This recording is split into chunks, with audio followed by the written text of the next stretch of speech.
So on Friday, ladies and gentlemen, we learned that you can represent relations a lot of different ways. You can do ordered pairs. You can do what did we call these? Ovals. Oh, it's called a mapping diagram. But yeah, they're definitely just two ovals that have the input and output. You can have a table of values. You can also have graphs. And on the other side, you're going to learn that you can also represent functions with equations, which is pretty interesting. So here's the thing though. To be a function, each input has to have exactly one output. So let's take a look. It's okay if a bunch of inputs go to the same output. That's okay, because each individual input has one output. Is everybody with me on that? That's okay.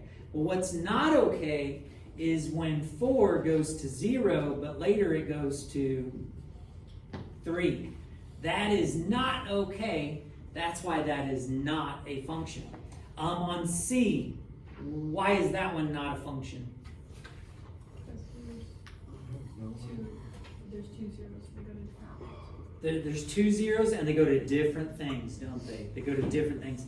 If the zeros went to the not things, then there's not a problem. And then I think the last thing we talked about on Friday was the vertical line test. And the vertical line test is a quick way to see if something's a function. If a vertical line can scan across the graph and only hit it once at one time, then it's a function. Notice this one violates that rule pretty quickly, doesn't it? Pretty quickly. And I think I maybe talked about it being like kind of a radar that's scanning. So beep, beep, beep, beep, beep, beep, meh, meh, meh. If it hits more than once, it's not a function. What do you guys think? You good from Friday? Are we good from Friday? Well, on the back, we've got actually quite a bit more stuff to talk about. But before we get to the new stuff, will you guys try A and B while I take roll?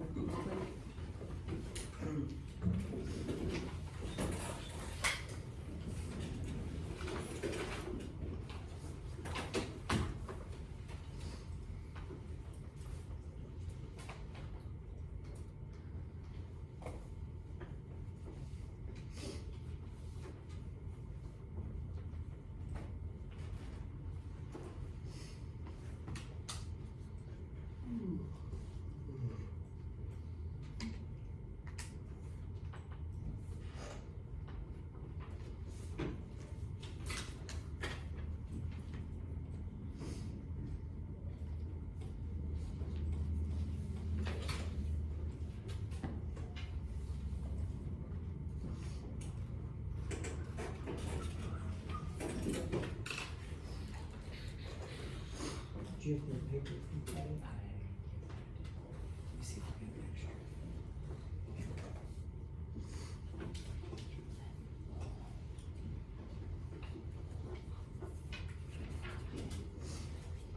I'll just give you something.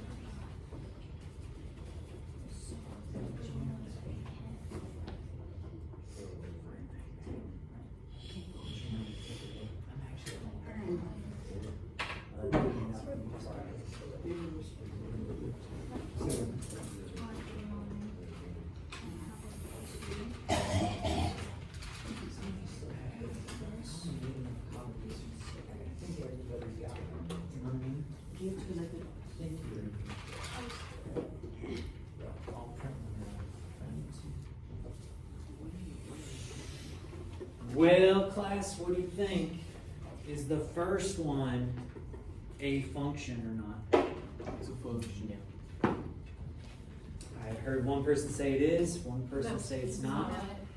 So here's the thing. I could write out the ordered pairs for each of these and then decide from that, see if each input has only one output, right? Exactly one output. But what did we just learn? Does this pass the vertical line test? No. No, it doesn't. Like right here, right? And right there. It fails the vertical line test. 2 has 2 outputs. 5 has 2 outputs. So no, this is not a function, fails the vertical line test. What about part B? Yes. It passes, doesn't it? It passes. So this is a function. Yes, this is a function. Passes the vertical line test. Okay, so now class, things are gonna get interesting because of these two graphs. It turns out these are both relations. They're ways to represent data and functions. But notice, see how this one is just dots, but this one's a line? That's going to be a big deal with what we're going to do next, okay? What we're going to talk about next is domain and range. So domain is the set of all possible input values. So it's a list of numbers. I got to be honest with you, on the front, if you got a table, the domain's easy to see. The domain is all these. That's your domain. See how that's all the input values? And then range is all your output values. So whenever they ask you what the domain is, you're going to be all the input values. And by the way, that's the X values. And range is going to be the set of all the output values, which in algebra we always make our Y values. On example 3, though, it asks us to find the domain and range of these functions represented by the graphs. So what we're going to have to do is we're going to have to make a list or somehow represent domain and range for each of these. And this can be a little bit tricky. Domain is which variables? The X or the Y? X. So what's the X value at each of these points? Well, what's the X value here? What is it? -3. Isn't it -3? And then you just make a list. What's the next X value? -1. The next one's at 1. And the next one is at 3.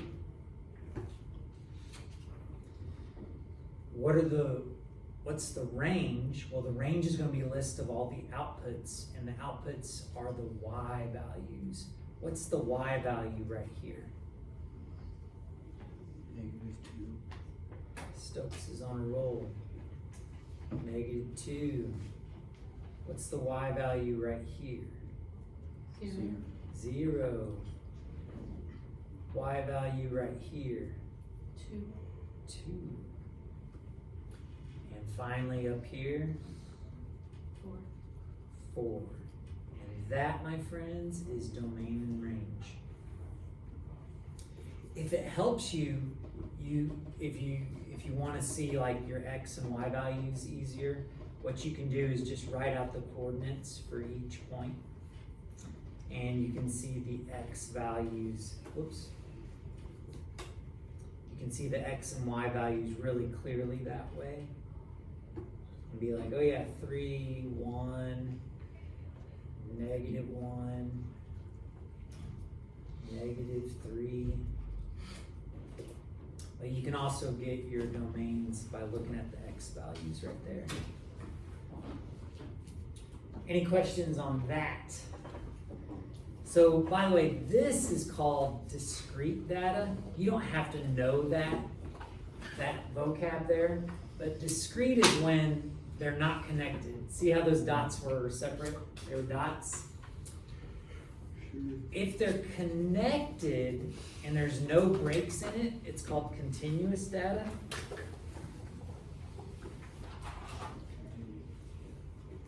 And you don't have to know that vocab, but domain and range gets interesting when it's continuous, okay? okay? So domain is supposed to be a listing of all the input values, which are the x values. Can somebody name one of the x values that's part of this graph?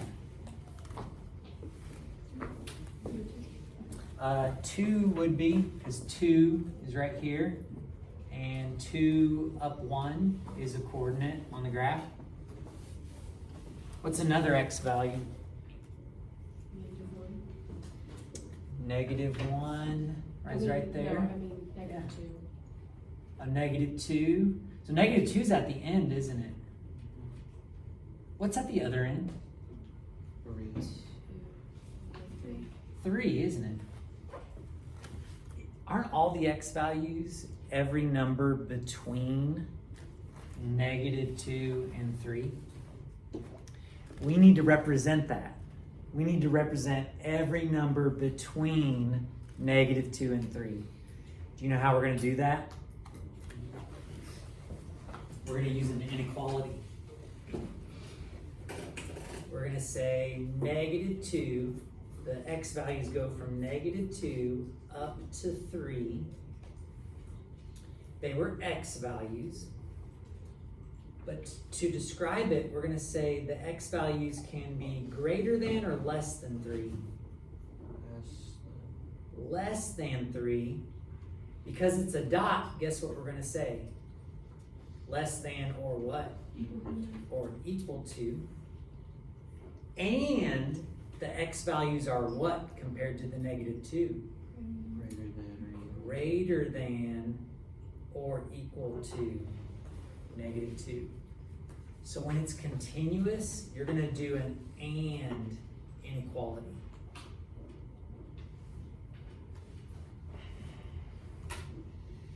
Now, just a heads up, I know in some of the other Algebra 1 classes, they write this differently, but I want you to think of it as a compound inequality. So it turns out in the other classes, they would get the answer like this. But I'm not ready for you guys to learn that yet. I want you guys to use what you've learned before. So our x values are x values from -2 up to 3, up to and including 3. For range, are we going to be talking about y? Are we going to be talking about x values anymore? No. For range, we're going to be talking about y values. Will you guys try this one out? For a smiley face, try that one out. And I'll come by and check.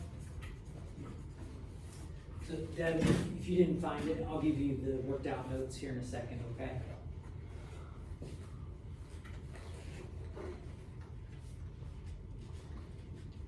When you think you've got it figured out for range, raise your hand. By the way, please try. Everybody try. But don't. It's okay. It's okay to try. It's not okay to not try. Does that make sense? It's okay to be wrong, but we do want to give this a try. Okay, so there's a couple of things that I disagree with. Okay. A couple of things, but you Great. got the right idea. You got the right idea. Come on, Hunter. Come on. Participate, Hunter. Participate. Hey, that looks good. Except for one issue. One little issue.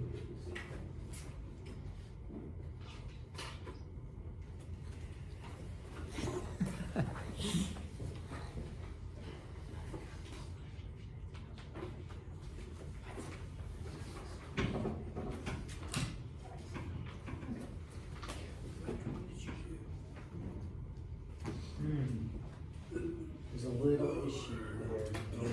So I'll give you the rest of the smiley face if you can find out what the issue is. Oh man, so Stephanie, I agree with that except for one thing, okay? Keep in mind we're talking about domain, or we're talking about range. We're talking about range.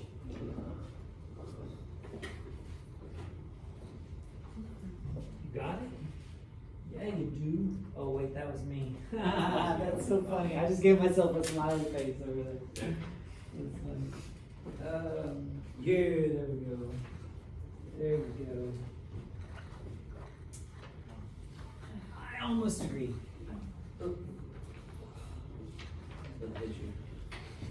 This one. You like Yeah. This is just soccer. They do it? No, we want to write an inequality Okay. into, yeah. Okay, I see. Yeah. Having high school class. There we go. Oh, here it is. Almost. I know what I'm doing. Oh, it's why. I don't know it's why. Thank you. Okay, so, ladies and gentlemen, take a look. Are we talking about X values anymore? No, we're talking about Y values. That was what a lot of you were missing there. We're talking about Y values, and in particular, we're talking about Y values that are between what two numbers? What's our smallest Y value?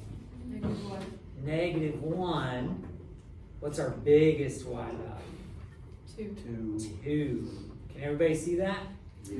And I got a heads up for you. As long as you do the smallest number first, these are always going to be that direction. Always. They're always going to be like that. But then what you do have to notice is these are dots.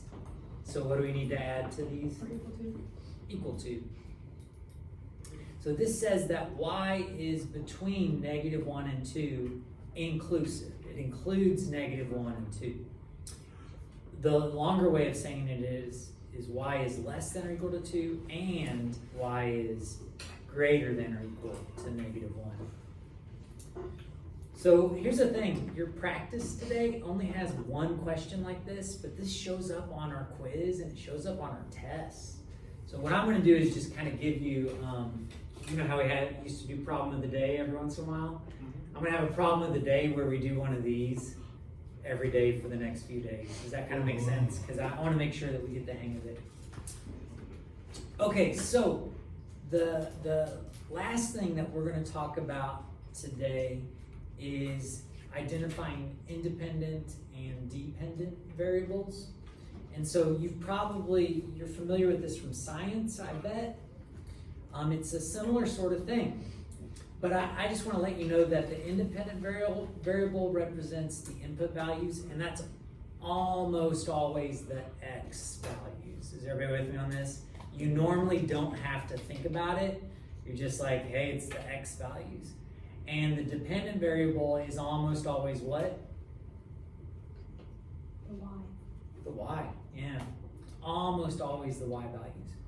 Now, when you have an equation like we do here, and this is kind of an interesting setup. I like this problem. It's a little bit strange, but maybe that's why I like it. So it says the function y equals -3x plus 12 represents the amount of y in fluid ounces of juice remaining in a bottle after you take x gulps.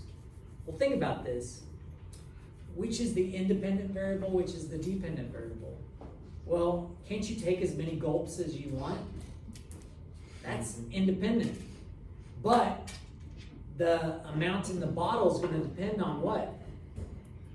How many gulps you took, right? So we got an independent variable, we got a dependent variable. And it just so happens our independent variable is the x.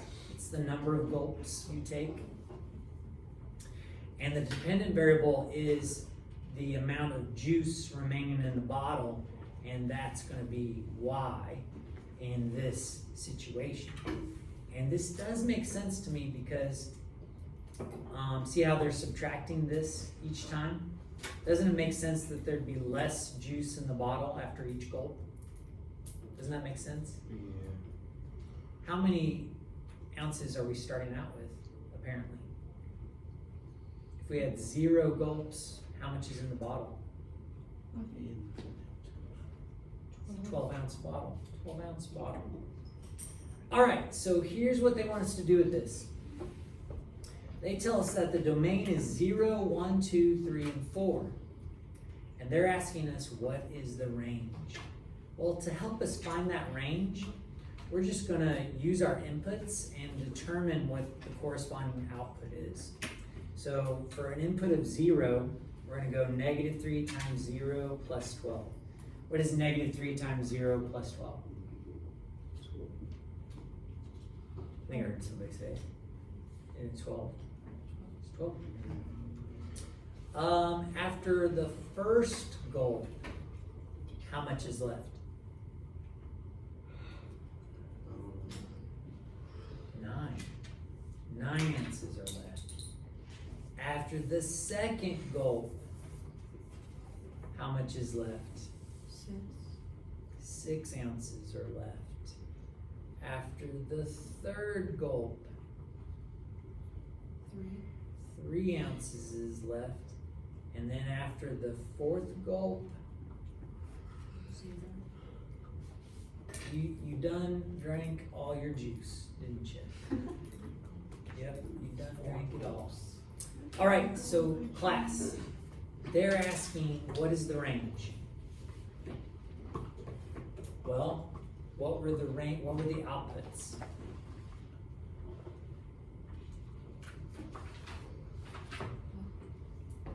What were the outputs? 12, 9, 6, 3, 0. And you're done.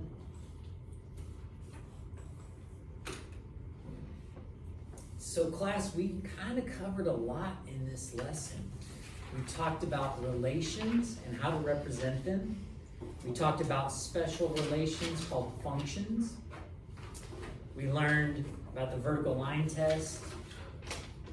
We learned about domain and range. And finally, we discussed independent and dependent variables. So it's quite a bit on here. Our homework is not very long at all. It's 14 questions. And I do want you to do all of them this time around. Is everybody with me on this? Because there's just not enough practice otherwise. And I'll be honest with you, I still don't think it's, I don't know, I still don't know that it's enough practice. So please do all of this handout.